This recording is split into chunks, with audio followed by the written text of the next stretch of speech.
When I opened my eyes, the first thing I noticed was the smell. It wasn't Takeshi's cologne. It was something sharper, unfamiliar, like cedarwood and a hint of laundry detergent I didn't recognize. I blinked, trying to adjust to the afternoon light filtering through the half-closed blinds. My body felt heavy, exhausted from the night shift at the clinic. I instinctively turned to my left, expecting to see my husband's familiar form, the gentle rise and fall of his chest.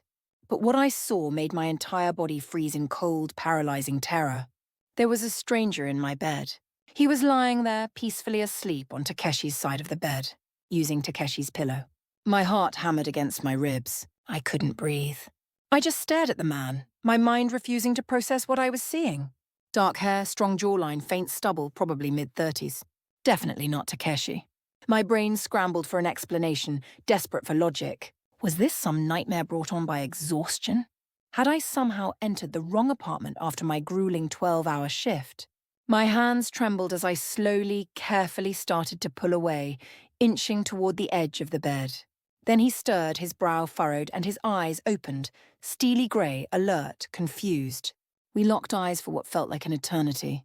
The silence was suffocating. "Who are you?" he asked, voice raspy from sleep but not threatening. "I should be asking you that," I whispered, gripping the blanket to my chest like armor. My voice sounded foreign to my own ears. "Why are you in my bed, in my apartment?" He sat up quickly, startled, scanning the room with growing confusion. "Your apartment? I live here," he said, frowning deeply. "I got back from a business trip late last night. This is my place." I shook my head violently, panic rising in my throat like bile. "No, my husband and I have lived here for 6 months. We have a lease. This is our home." The words felt hollow as I spoke them. Still clutching the sheet around me, I stumbled out of bed, my legs trembling beneath me. The man, who soon introduced himself as Hiroshi Tanaka, followed me into the hallway. His movements were careful, non-threatening, but my heart wouldn't stop racing. "Look, I'm not trying to frighten you," he said calmly, stepping toward the living room. "But I have the ownership documents. I bought this place 3 years ago." He reached into a drawer and pulled out a folder. Inside were official-looking papers with seals, signatures, and dates. His name, the address, everything matched perfectly. "No, this can't be right," I murmured, my hands shaking as I flipped through the documents. The paper felt real, solid, undeniable. "We rented this place through a real estate agency.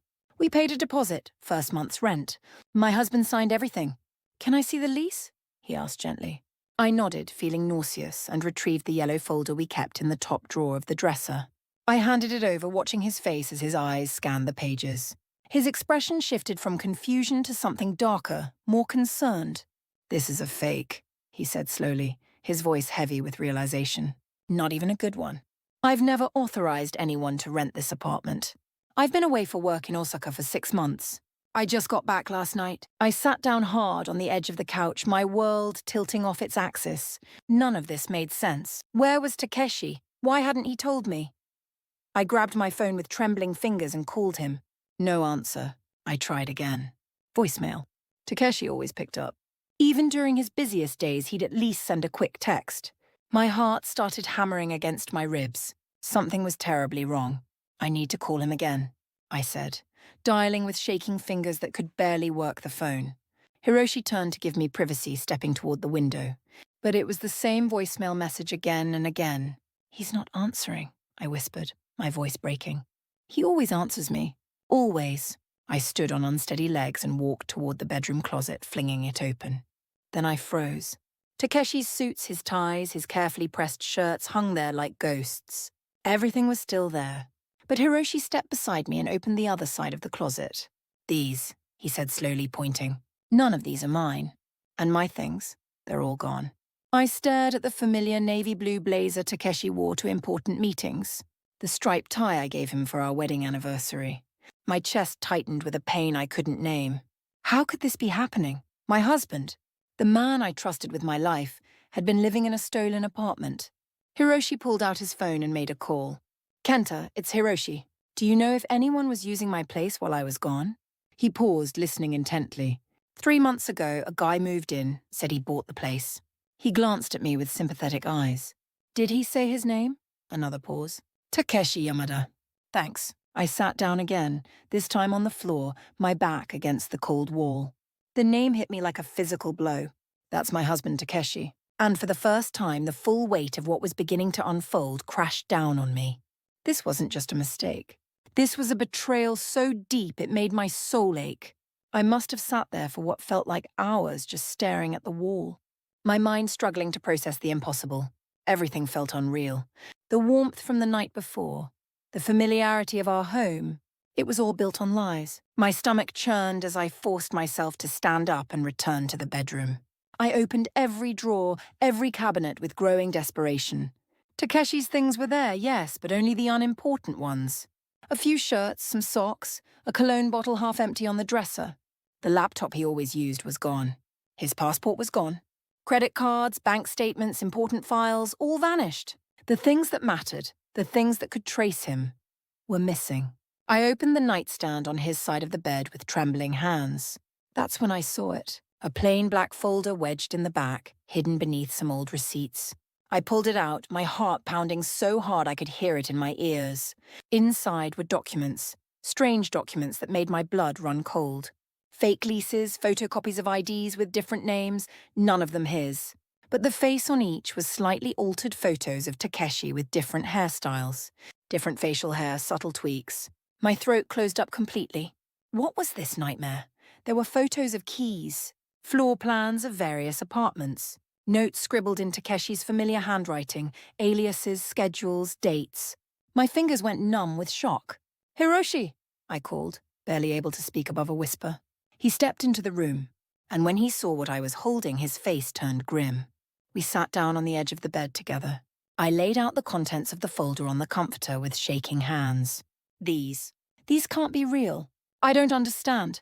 Hiroshi picked up one document, read silently, then looked at me with pity in his eyes. He wasn't just squatting here. He's been doing this for a while. This is a system. He's impersonated multiple people, rented or used several places under different names. And from what I can tell, he's frighteningly good at it. My hands went to my temples as a crushing headache began. I was trying to breathe, but every inhale felt like drowning. "Takeshi's a real estate agent," I whispered, the words tasting bitter. "He knows the industry inside and out, the paperwork, the legal language. He used to talk about finding the perfect property deals all the time. I thought it was just his passion for work. I didn't know. Dear God, I didn't know he was..." A knock on the door snapped me out of my spiraling thoughts. Hiroshi looked through the peephole carefully. "Neighbor," he said, opening the door. An older woman with kind, weathered eyes stood outside. "Hiro-kun, you're back," she said with a surprised but warm smile. "I thought you were still in Osaka." "I just got in last night, Tanaka-san," Hiroshi replied respectfully. "This is Yuki. She's been living here. Can we ask you something?" The woman glanced at me with curious, motherly concern. "Of course, dear. Do you remember when someone moved in here 3 months ago?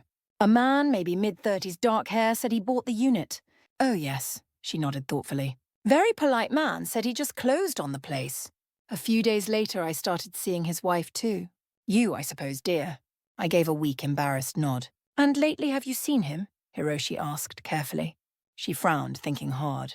"Well, not this week, but 2 nights ago I saw him with a huge duffel bag. Looked like he was going on a long trip. At around midnight. The words hit me like ice water. That night, I'd been working a double shift at the clinic. They'd asked me to cover for a colleague who'd called in sick with food poisoning. I didn't get home until after 200 a.m. He waited until I was gone, until there was no chance I could come home early. He planned every detail. As soon as Tanaka-san left, I turned to Hiroshi, my voice shaking with rage and heartbreak. He studied my schedule like a predator. He always asked about my shifts. When I worked days, when I worked nights, when I had weekends off. I thought it was just him being a caring husband, but now I see the truth. Hiroshi's face darkened with anger. He planned this down to the hour. That duffel bag was probably full of everything he couldn't afford to leave behind. He sat down beside me, his presence steady and reassuring. "Yuki, we need to face the truth. Your husband isn't just hiding. He's running. Running from what? From whom? Or from what he's done?" I asked, my voice barely a whisper. I nodded slowly, numbness giving way to a deep, aching fear that seemed to hollow out my chest. The man I married, the life we built together, might never have existed at all. And if that was true, what else had been a lie? I don't remember walking to the kitchen. My body was moving on autopilot, but my mind was floating somewhere between shock and disbelief. I gripped the edge of the counter just to keep myself upright. The world around me felt blurry, unfocused. The apartment, the place I had called home for 6 months, suddenly felt like a movie set abandoned after filming. I pulled out my phone again and stared at Takeshi's name in my contacts. I didn't dial. I just stared at the screen, hoping against hope that it would ring and he'd call first. Tell me this was all some terrible misunderstanding that he was coming home. But deep in my heart, I knew better. A thought struck me then, sharp and terrifying like a blade through my chest. Our savings. The account we'd built together yen by yen, month by month for 5 long years. The account we'd said was for a down payment on our dream home someday. I opened my banking app with trembling hands and stopped breathing entirely. Balance 0. I blinked hard, looked again, convinced there had to be a mistake. I scrolled down to view the transaction history with growing horror. 3 days ago, a full withdrawal. Every last yen gone. I clutched the phone to my chest, feeling the blood drain from my face. My knees buckled and I dropped onto the cold floor. He took everything, I whispered to the empty kitchen. He drained our account completely. Hiroshi crouched beside me with gentle concern. How much? He asked softly. I could barely force the words past the lump in my throat. 20 million yen. It was our entire life savings. He sat back heavily, jaw clenched with anger. Now it makes perfect sense, he muttered grimly. He didn't just want free rent. He was staging a complete exit. The apartment, the fake documents. Your money, it was all part of the same elaborate plan. I closed my eyes tightly, trying to hold back the tears that threatened to drown me. How could I not have seen this? I'm a nurse, for crying out loud. I'm trained to notice changes in behavior, signs of distress. I work in healthcare where observation can mean life or death. And I didn't notice the man I lived with for 5 years was lying to my face every single day. Hiroshi didn't answer right away. Instead, he handed me a glass of water with infinite patience. We all have blind spots when it comes to the people we love, he said softly. You weren't ignoring warning signs. You trusted him completely. That's not a weakness. That's what love is supposed to be. But it didn't feel like love anymore. It felt like I had been living in a beautifully painted prison crafted by a master manipulator. I need to go to the police, I said, my voice gaining strength. I don't even know what I'll tell them, but I can't just sit here doing nothing. He stole from you. He stole from me. He's probably done this to countless others. Hiroshi nodded firmly. I'll go with you. We arrived at the police station just before noon. The place smelled like old coffee and disinfectant. The front desk officer gave us a tired, bureaucratic glance and asked us to wait. I sat on one of the hard plastic chairs against the wall. My fingers knotted together so tightly they ached. I felt like a criminal just being there, even though I was the one who'd been robbed of everything. A few minutes later, a woman in plain clothes approached us. Mid-40s, sharp, intelligent eyes, firm voice that commanded respect. Detective Sato Keiko. She introduced herself with a slight bow. I handle financial and property fraud cases. I understand you want to file a report. I nodded and followed her into a small, cluttered office. The blinds were closed against the afternoon sun. There were wanted posters on the wall and a faint humming from an old desktop fan. She turned on a recorder and gestured for me to begin. Take your time, she said kindly. Start from the beginning. So I did. I told her everything from how I met Takeshi at the cafe near the clinic, how we fell in love, how we'd been married for 5 years, how he brought me to this apartment and said it was an amazing deal through a friend in real estate, how I had trusted him with every aspect of my life. When I finished, she leaned back in her chair with a knowing expression. This isn't the first time I've heard something like this, she said gravely. But your case, it's unusually sophisticated. Whoever this man really is, he's definitely not working alone. These kinds of schemes often involve multiple people. One person finds the vacant properties, another handles document forgeries. Someone else targets and lures the victims. I was the target, I whispered, the realization hitting me like a physical blow. I was just convenient. She didn't try to sugarcoat it. Hiroshi pulled out his phone and showed her the photos of the fake leases. The IDs, the handwritten notes. Her eyebrows drew together with professional concern. These look extremely professional. You're fortunate you found them. I didn't feel fortunate. I felt completely hollow inside. Detective Sato looked me straight in the eye. Right now, all the evidence suggests you're clearly a victim, but we'll still need to verify everything thoroughly. Interviews, handwriting analysis, financial records. This investigation won't be over quickly. I nodded. I just want the truth, no matter how painful. She paused. He might contact you again. If he does, let us know immediately. Under no circumstances should you engage with him. As we left the station, I felt a strange calm settle over me. Not peace, but clarity. The kind that comes after a devastating storm has torn everything apart and left you standing among the ruins, forced to see what's actually left. And what was left was me. I was still processing everything we'd told the detective when my phone buzzed. Unknown number. Tokyo area code. For a brief second, I froze completely. Then my thumb hovered over the screen and I picked up. Yuki, the voice said, calm and steady. Too calm. It's me, Takeshi. His voice sent a chill through my entire body. Not because it was unfamiliar, but because it sounded so normal. As if none of this nightmare had happened. As if he hadn't just vanished and stolen our life savings and left me sleeping in a stranger's home. Where are you? I snapped, pacing the sidewalk in front of the station like a caged animal. What the hell is going on, Takeshi? Why aren't you home? Why haven't you answered your phone for days? I had to leave suddenly. Something came up. A work emergency. I didn't mean to worry you. Stop lying to me, I hissed, my voice shaking with rage. The real owner of the apartment came back. We've discovered everything. The lease is fake. The money is gone. Your job? You quit a month ago. So don't you dare insult me by pretending nothing happened. There was silence on the other end. A long, heavy silence. Then finally, I can explain everything, Yuki, but not over the phone. Just don't do anything rash, okay? Don't talk to anyone.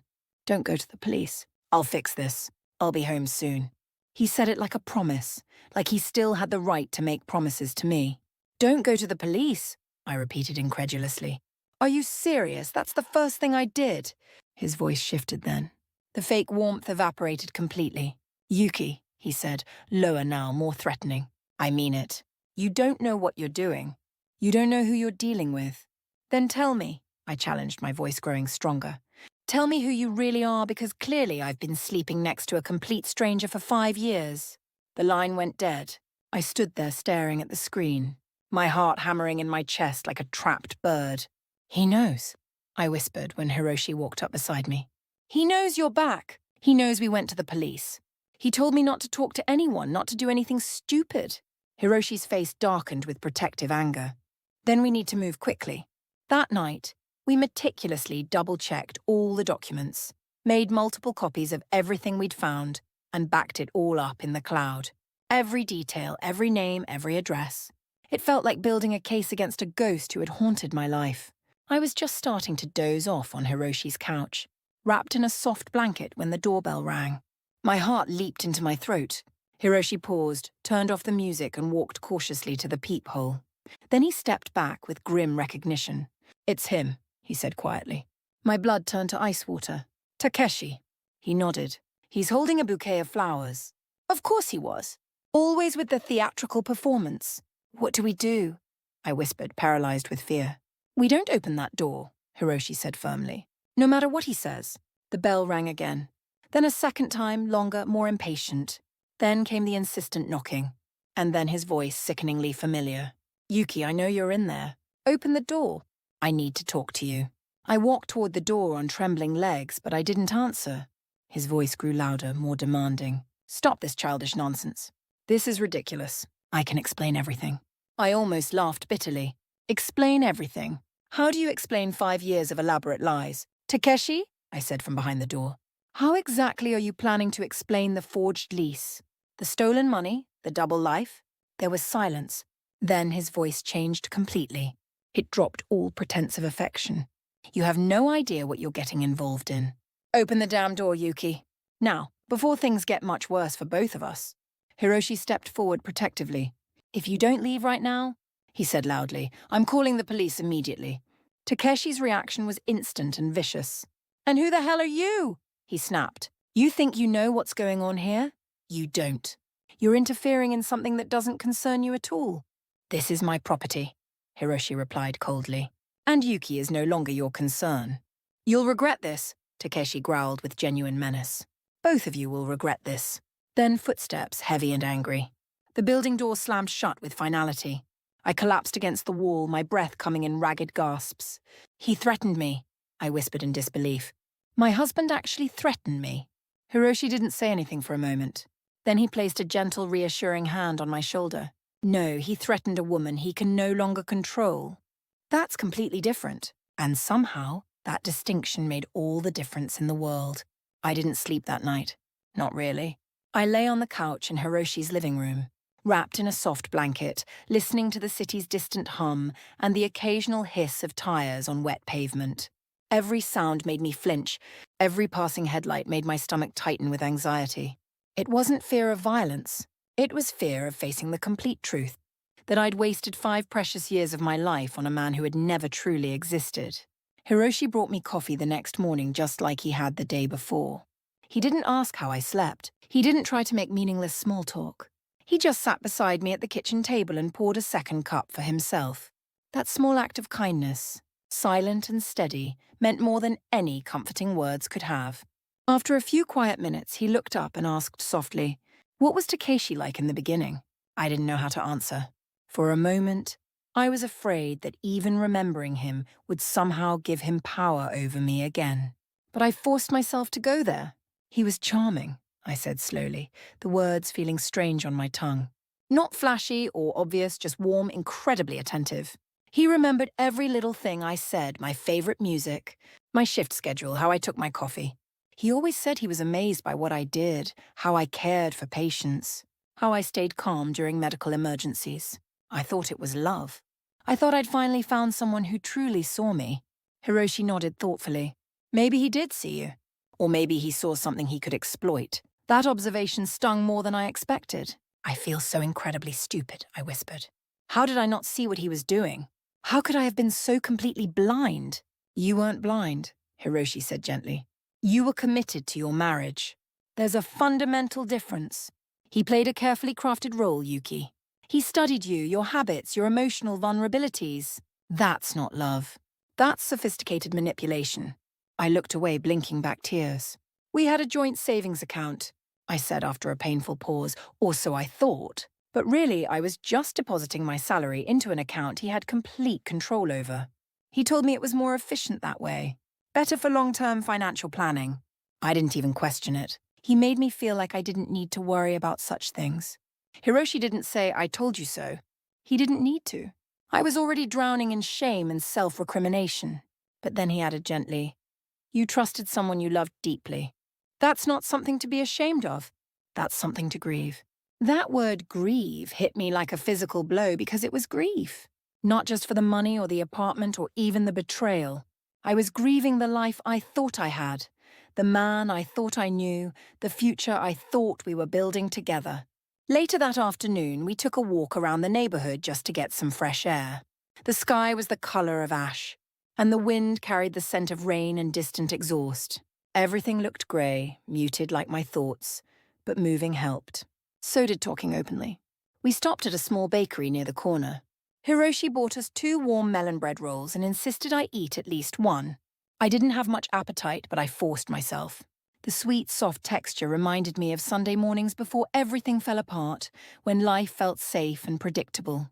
"Have you told anyone else?" he asked as we sat on a bench nearby. "Friends, family?" I shook my head miserably. I don't even know what I'd say.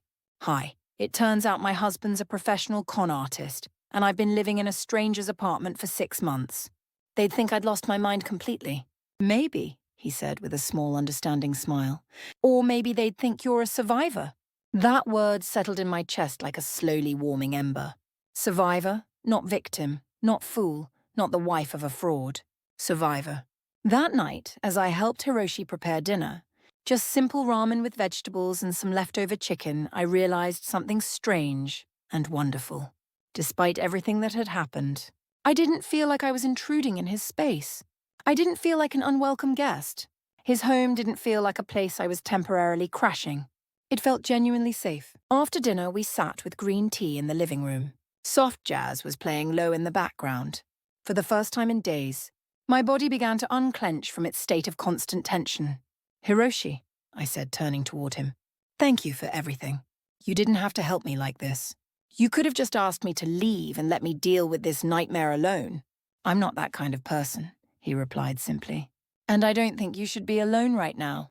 There was no hidden meaning in his voice, no expectation, just quiet understanding and maybe something deeper waiting patiently. But neither of us rushed toward it. Not tonight.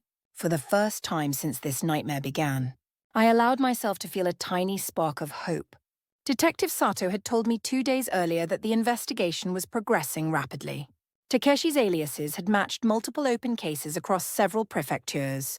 One of her contacts at the National Police Agency had even mentioned surveillance footage showing him at another property in Kyoto. That night, I lay awake wondering, when finally cornered, would he vanish completely into the shadows or come crawling back like a desperate man with nowhere left to run? I got my answer 3 days later. I had just returned from the clinic after meeting with the head nurse to file for extended compassionate leave. The air outside was cold and sharp, cutting through my coat, and all I could think about was getting upstairs and slipping into the warmth and safety of Hiroshi's apartment. But when I reached the building's front steps, I saw him. Takeshi. He was sitting on the concrete steps like a homeless man with nowhere left to go. His clothes were wrinkled and stained, his face unshaven and gaunt, his eyes bloodshot and haunted. The confident smile he used to wear like expensive armor was completely gone. In its place was something raw, desperate, almost pitiful. "Yuki," he said, struggling to his feet as soon as he saw me. "Thank God you're here." I didn't say a single word. I didn't have the strength to yell or scream. I just stared at this stranger who wore my husband's face. "I've been waiting here for hours," he said, his voice cracking with exhaustion. "Please, we desperately need to talk." "I have nothing to say to you," I replied flatly. "Please, just 5 minutes." He looked around nervously as if expecting dangerous people to appear at any moment. "I screwed up badly. I made some terrible decisions, but it wasn't about hurting you. I never wanted to hurt you." "You stole our money," I said, my voice dead and emotionless. "You forged a lease, pretended you owned that apartment, disappeared for days without explanation, and threatened me when I wouldn't open the door. So don't you dare tell me it wasn't about me." He ran both hands through his greasy hair. "I didn't know how else to fix the situation. I owe money. Serious money to very dangerous people. There are Yakuza involved. I thought I could get ahead of it before things got much worse." "How much do you owe?" I asked. He hesitated, looking away. 50 million yen. I blinked hard. The number felt completely surreal. I laughed once, short and bitter. "So you ran an entire real estate scam operation to pay off gambling debts to organized crime?" "I didn't mean for it to go this far," he said quickly, desperately. "It started small, just some pachinko, small loans from loan sharks. But then I couldn't stop. The interest kept growing. And when I saw the opportunity with the apartments, the access through my real estate connections, I thought if I could just make it through one big score, I could pay them off completely and come back clean." I stepped back, shaking my head in disgust. "You used me like a tool. You used our marriage, my job, my steady income, my trust. You made me believe we were building a beautiful life together. And the whole time you were playing house while building a criminal operation behind my back. I didn't want to drag you into this dangerous world," he said, his voice rising with frustrated desperation. "That's exactly why I tried to handle it all alone."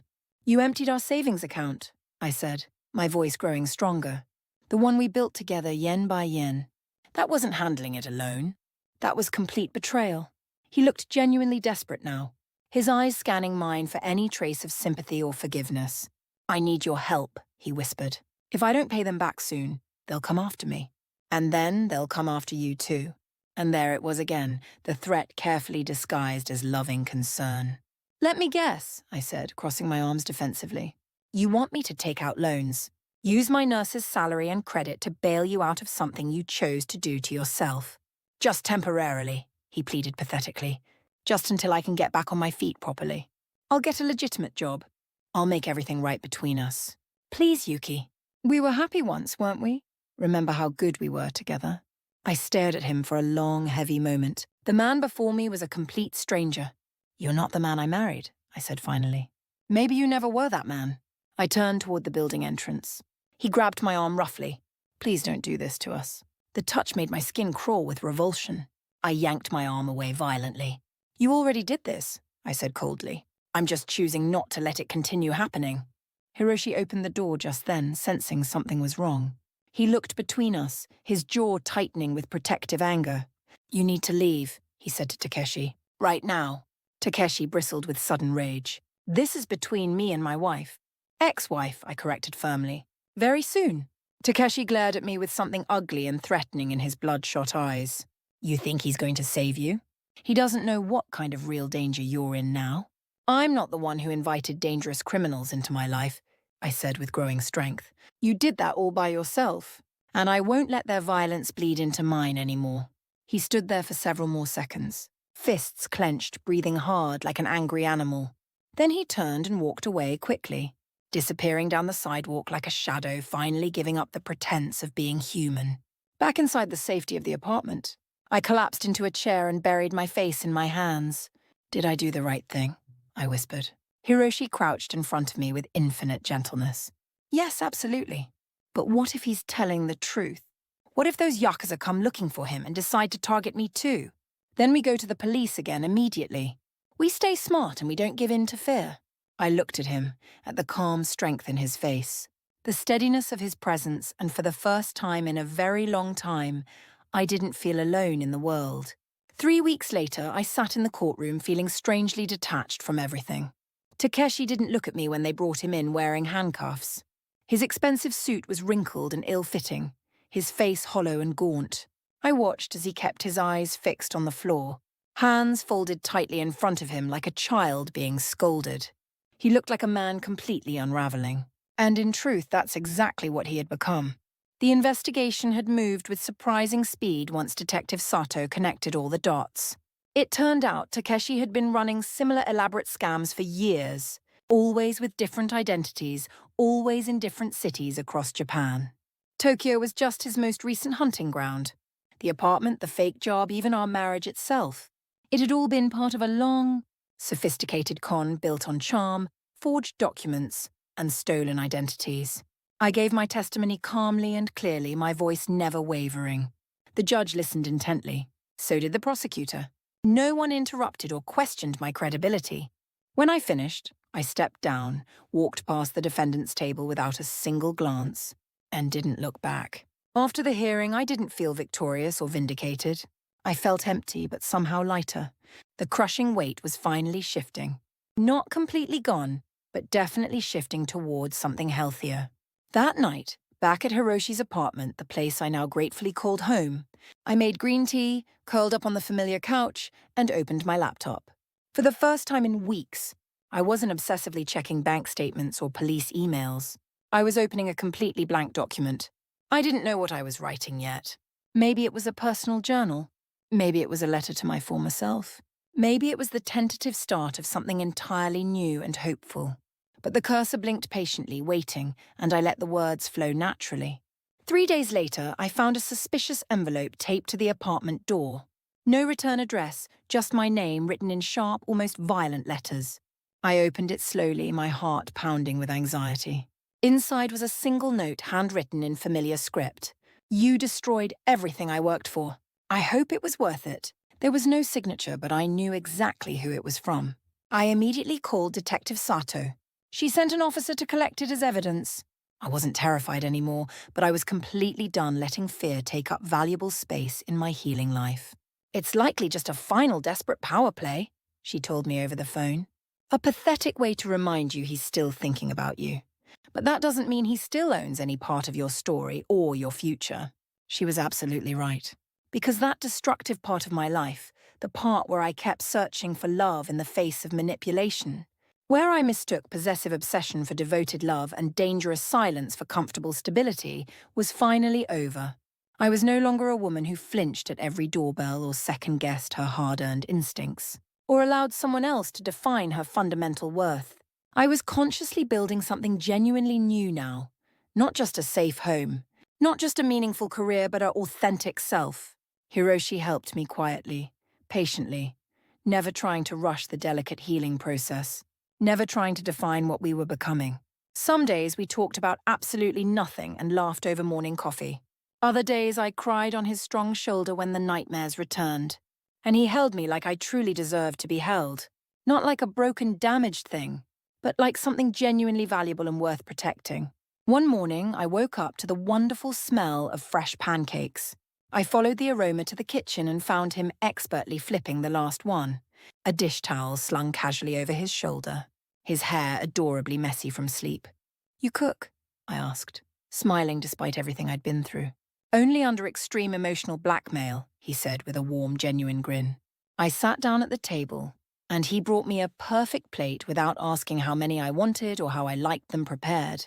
He just knew somehow, and I realized maybe healing doesn't always come with dramatic revelations or grand gestures. Sometimes it arrives quietly, wrapped in simple morning routines. Shared meals and the slow, precious trust of being truly seen by someone good. 6 months later, I walked into my first class at the local community college with nervous excitement. Psychology 101. I was beginning work toward a second degree in trauma counseling. I wanted to help other people who'd been through what I had survived. I wanted to give them words for experiences that once felt completely unspeakable, and maybe someday help them write their own hopeful endings or brave new beginnings. Sometimes the deepest betrayal doesn't come from obvious enemies. It comes from those who once knew our morning routines intimately, the exact shape of our comfortable silences, and how we preferred our coffee prepared. And when the people we trust most turn out to be elaborate illusions, it doesn't just break our hearts. It shakes the very ground beneath our sense of identity and self-worth. But genuine healing isn't about forgetting the painful lessons. It's about reclaiming what was always ours, our name, our voice, our inherent worth, our right to trust again. Yuki didn't get revenge by dramatically exposing him. She got something far more valuable by refusing to shrink into victimhood, by consciously transforming pain into purpose, by stepping confidently out of the shadow of what was and choosing to write a completely new story on her own terms. Because sometimes quiet survival is the loudest possible victory, and hard-won peace is the sweetest form of justice.